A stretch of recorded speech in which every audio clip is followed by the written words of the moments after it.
जोहार करता हूँ, साथ ही मेरे पुरखों को नमन करता हूँ। आज से पहले मैं 3 साल पहले जो झाबुआ के अंदर कार्यक्रम हुआ था, उस कार्यक्रम के अंदर मैं गया था तो कभी सोचा नहीं था इतना बड़ा मंच मिलेगा। आज इतने बड़े मंच पे बोल रहा हूँ तो ये जो भी संभव हुआ, दरियावत विधानसभा की जनता, वहां के कार्यकर्ताओं के त्याग, समर्पण, मेहनत से संभव हुआ। मैं उन सबको दिल से धन्यवाद करता हूं। साथ ही पिछला कार्यक्रम दरियावत के अंदर हुआ था, उस कार्यक्रम को सफल बनाने के लिए वहां के एक एक कार्यकर्ता की मेहनत थी, उन सबको धन्यवाद करता हूं। आज इस मौके पर हम खड़े हैं। मैं हर बार कार्यक्रम में जाता हूं, बहुत बड़े बड़े, मेरे से भी बहुत बड़े बड़े बुद्धिजीवी और वक्ता आते हैं। मैं गहराई से उनको सुनता हूं, तब महसूस होता है कि सबके मुंह से निकलता है कि जमीनें लूटी जा रही है, जंगल छीना जा रहा है, अधिकार लूटे जा रहे हैं, रोज कानून बदले जा रहे हैं। समस्या सबसे सुनता हूं, लेकिन समाधान कौन बताएगा? समस्या सबसे सुनता जा रहा हूं। आज देश के कोने कोने पर आदिवासियों की स्थिति क्या है, चाहे वह मणिपुर का आदिवासी हो, चाहे वह झारखंड छत्तीसगढ़ का आदिवासी हो, चाहे मध्य प्रदेश का आदिवासी हो, चाहे राजस्थान का आदिवासी हो। आए दिन आदिवासी को जमीनों के नाम पर विस्थापित किया जाता है, आए दिन आदिवासी को विकास के नाम पर विस्थापित किया जाता है, आए दिन आदिवासी को डैम के नाम पर विस्थापित किया जाता है, तो कभी स्टैच्यू ऑफ यूनिटी के नाम पर विस्थापित किया जाता है। आए दिन आदिवासी के ऊपर जो इस देश का मूल मालिक है, उसके सर पे मुता जाता है, कभी बहन बेटी को नंगा करके घुमाया जाता है। लेकिन इस समस्या का समाधान क्या है? क्योंकि हम लोग इस देश के अंदर 11 करोड़ 11% है, लेकिन कई संगठनों में बटे हुए हैं, कई झंडे लेके घूम रहे हैं और छोटे छोटे बातों में बटे हुए हैं।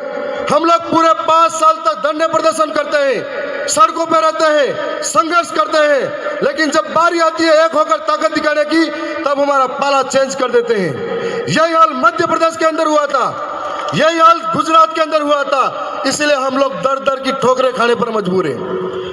मैं राजस्थान से आता हूं। राजस्थान के अंदर हम लोग आदिवासी जन प्रतिनिधि सिलेक्शन प्रणाली के तहत चुनाव जीते हैं।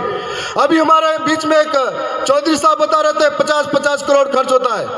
मैं साधारण परिवार का, किसान का बेटा, जहां मेरा पिता ये कहता था कि बेटा चुनाव मतलब कपड़े पहनने के पैसे नहीं है, और इस विचारधारा की वजह से मैं विधायक बना हूं, एक एक जनता की वजह से बना हूं कि हमारे वहां पर चुनाव जीतने के बाद में विधानसभा के अंदर यदि हम नहीं बोलते हैं तो हमारे टिकट जनता काट देती है, और कमल कांग्रेस अगर बोलती है तो उनका टिकट हाईकमान काट देता है। इसलिए हमको बोलना पड़ता है। आप सबके बीच में आए हैं, ये बताने के लिए आए हैं कि हमारे साथ इस तरह का व्यवहार होता है, चाहे जंगल लूटे जाए, जमीन छीनी जाए, चाहे हमारे विकास के नाम पर सरकार हमको बेवकूफ बनाती जाए, उसका एक समाधान यह है, हम आर्थिक रूप से कमजोर हैं, सांस्कृतिक रूप से कमजोर है, शैक्षणिक रूप से कमजोर है। 5 साल सड़कों पे आंदोलन करेंगे, धरना प्रदर्शन करेंगे। इसके लिए हमारी स्वतंत्र आवाज को विधानसभा और संसद सभा के अंदर भेजना होगा। जो हमारे कानून लूटे जा रहे हैं उनके लिए टेबल ठपकार के, खटकार के बोल सके।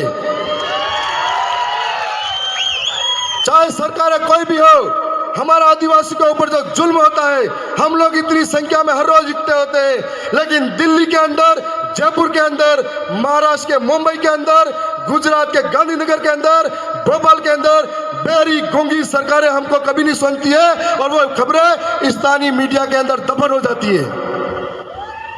इसके लिए हम लोगों को उस विधानमंडल के अंदर पांव रखना पड़ेगा। आज हमारा मकसद तभी पूरा होगा जब हम लोग कह रहे हैं कि ये सब करना चाहिए, ये समस्या है, वो समस्या है। रोज कानून बदले जा रहे हैं, उन कानून को बदलते कानून के लिए कौन आकर लड़ेगा? जब हम उस कानून को लड़ने के लिए वहां पर मौजूद होंगे तब लड़ पाएंगे। आप सबके बीच में आए हैं, आने वाले समय में राजस्थान का मॉडल अपनाइए।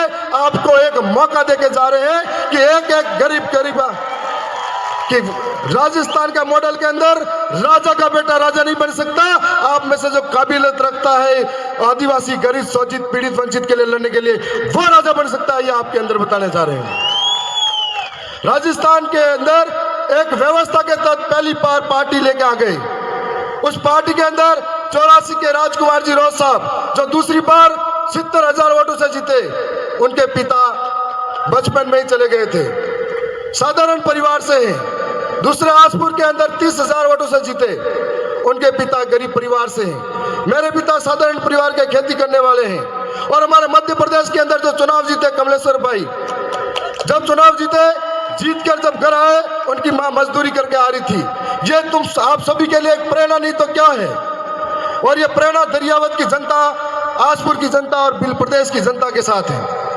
हम लोगों को आने वाले समय में मिलकर राजस्थान, मध्य प्रदेश, गुजरात, छत्तीसगढ़, झारखंड, मुझे जब जब दर्द होता है, चाहे आदिवासी झारखंड का हो, छत्तीसगढ़ का हो, चाहे आदिवासी मध्य प्रदेश, राजस्थान, गुजरात का हो, यदि कहीं के भी आदिवासी के साथ कोई घटना होती है, हमको ऐसा लगता है कि हमारे किसी शरीर के किसी हिस्से पर चोट पहुंचाई गई है। और इस दर्द को अंदर से झेलते हैं हम लोग, इसलिए सबसे पहले खड़े होते हैं। यदि देश के अंदर बड़े बड़े कार्यक्रम हर रोज होते हैं, सारे संगठन, सारे लोग जब भी आदिवासियों के साथ गलत होता है, एक साथ सड़कों पे आ जाए, एक साथ बोलने लग जाए, तो कभी आंदोलन करने की जरूरत नहीं पड़ेगी। मैं आप सबके बीच में जो समय दिया है उसके लिए भी धन्यवाद। और मैं इतना ही कहूंगा कि आवाज अपनी दूर तलक छोड़ जाऊंगा, आवाज अपनी दूर तलक छोड़ जाऊंगा। खामोशी की बेमौत गंवारा नहीं मुझे, शीशा हूं मैं, टूट भी गया तो अपनी खनक छोड़ जाऊंगा। आप सबको बहुत बहुत धन्यवाद। जय जवाहर, जय आदिवासी, जय बिल प्रदेश।